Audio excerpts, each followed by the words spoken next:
આજે મેં ગુજરાતના પનોતા પુત્ર અને દેશના વડાપ્રધાન નરેન્દ્રભાઈ મોદીને પત્ર લખ્યો છે.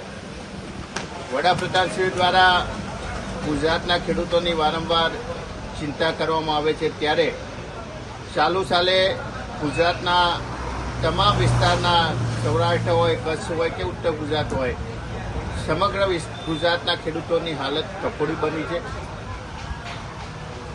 વધુ વરસાદ થયો અને અત્યારે કમોસમી વરસાદ ચાલુ છે. એના લીધે ગુજરાતના ખેડૂતોનો તમામ પ્રકારનો પાક નિષ્ફળ રહ્યો છે. એના લીધે ખેડૂતોની આર્થિક સ્થિતિ ખરાબ બની છે. એટલા માટે ગુજરાતના ખેડૂતો માટે ખાસ પ્રકારનું પેકેજ જાહેર કરવા માટે અમે વિનંતી કરી છે અને વડાપ્રધાનશ્રી આગામી 31મી તારીખે ગુજરાત આવી રહ્યા છે.